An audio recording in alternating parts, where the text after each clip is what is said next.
Good evening, ladies and gentlemen, and I kind of like this arrangement, to be honest, where I'm sort of like sat a little bit further away from everybody right now. I'm trying to like get. This is this is not going well at all already, and I've got to like do all this bullshit. I've got to like move one part of the table, then I've got to like move the other in place. I've got the hiccups. But still, whatever great opportunity it is to actually finally test out the extension to the table.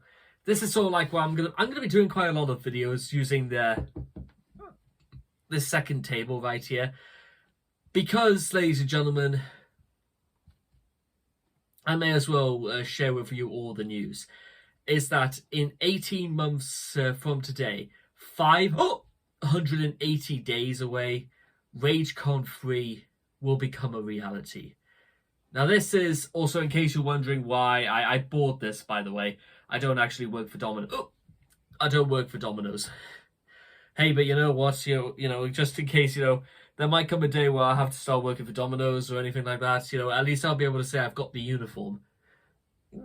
That's something.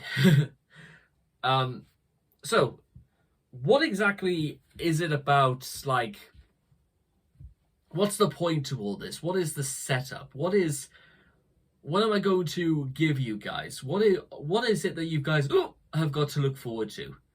Well, let me put it to you like this. How does 5,000 videos sound? Sound like much? I guess we'll see. How does running over 25 channels with possibly 5,000, possibly 10,000 videos coming out on one day with this face being at the center? Does that sound mad enough already? Many people would say that literally seeing only one of me is literally like maddening enough, but let alone it multiplied nearly 10,000 times.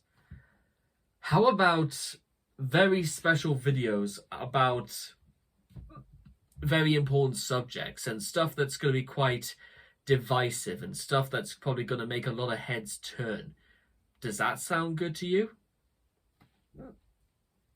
How about the fact that my life is probably going to change forever in the next 18 months? How about the fact that hopefully by when all this is said and done on the 31st of January of 2024, I probably might have changed a few lives for the better? Because when my do I even really want to like say the story? Is it like that important to mention? Well, I suppose the only mention is that basically, to cut the story down very, very short, I kind of always really wanted to sort of like change people's lives for the better in some way, whether it's through like entertainment, enlightening, educating, that sort of thing. I think there's quite a lot to be said about the sort of people who do that in very non all orthodox methods. It could be through things like reading a book, or people who've written books. I mean, take no word of a lie about this, ladies and gentlemen. Even though you probably might not think it, I'm actually a very big fan of the late great Jackie Collins. But I know that might seem a bit strange because I've gone on record and paraphrased works by Orwell, Wells, Galsworthy. A lot of them by also by the people I've probably got on my shows right here, like Mr. Owen Jones and stuff like that. But I think it's almost like a guilty pleasure. But in some ways, there is actually quite a lot to be said about guilty pleasures. There's a lot to be said about they are virtually fantasy settings. Well, because if you've read a Jackie Collins story before, you kind of almost read pretty much all of them. They're very, very similar in style, in tone, in plot. But there's something to be said about the settings, about basically living the highlight in New York City or in Hollywood, about coming to conflict with rich people while also being a rich person or being an outcast or that sort of thing. There's a lot to be said about that sort of like fantasy of being really rich or really, really recognizable.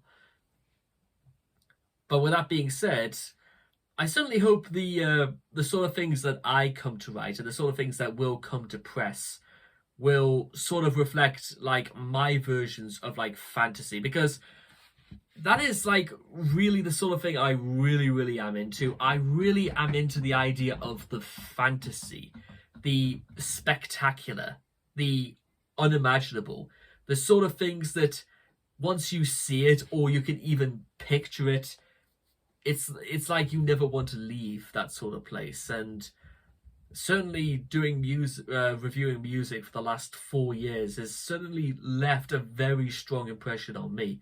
There is an awful lot to be said about music taking me to certain places. You know what I did earlier today, just before I came home, is that for like the first time in 3 years, I played the Trivium version of Master of Puppets by Metallica, and then immediately after that, I listened to the Chimera version of Disposable Heroes, again for the first time in just over 3 years.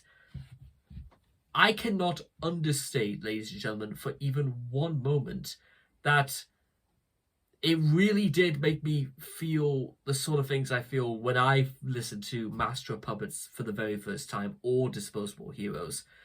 And Disposable Heroes,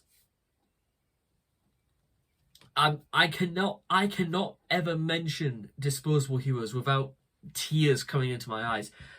It's not the lights, ladies and gentlemen. Disposable Heroes is probably the only song that's ever been made that I cannot stop without crying. It sounds ridiculous, but it is. Like, that's probably why you can probably see I've got actually a poppy on the top left hand part of my monitor, on my first monitor. You can even see it in the in the mirror here. It sort of like reflects, and you can see it.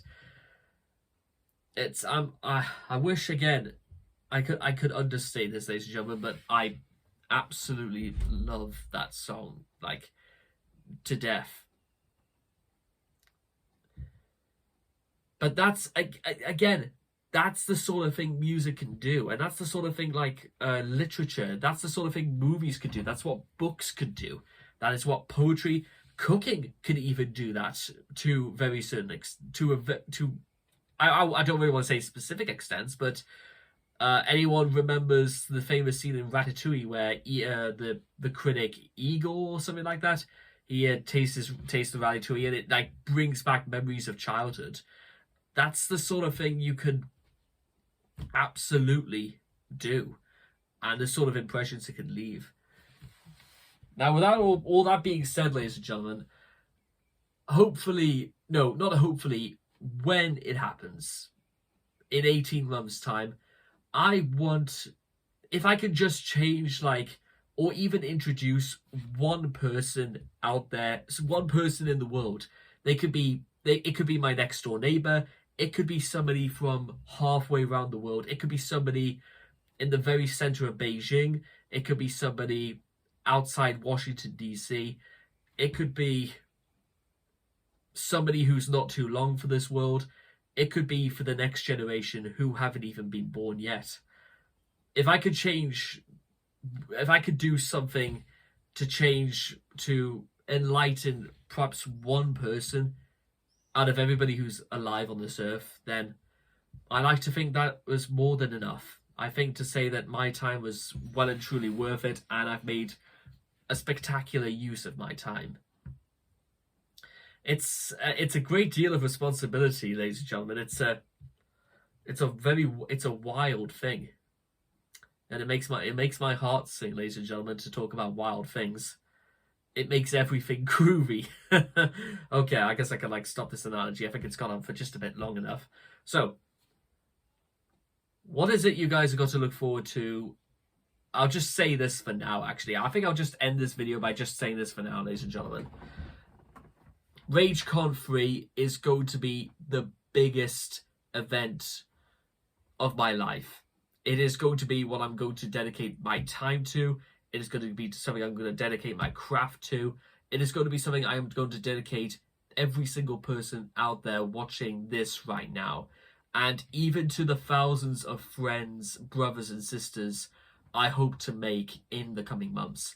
Because it's not just what's going to be happening on the day of the event itself. It's going to be everything that happens in the next 580 days. It is going to be everything. And it's going to be everybody involved. Every person who watches this, every person who likes, dislikes, every person who comments, every person who shares, every person who talks about me, every person who talks smack about me. They are all involved because everyone anywhere who interacts in any which way, they are all a part of the story. Because this is not just my story, this is going to be your story. You are going to be the characters in my story. And maybe one day, ladies and gentlemen, I'll be able to pass down my stories to you as a way of saying thanks. And with that, ladies and gentlemen, I must say, watch this space, ladies and gentlemen. Watch this space right here. You are all in for a very, very special ride. Take care, and I will see you in space, cowboys. I will see you in space.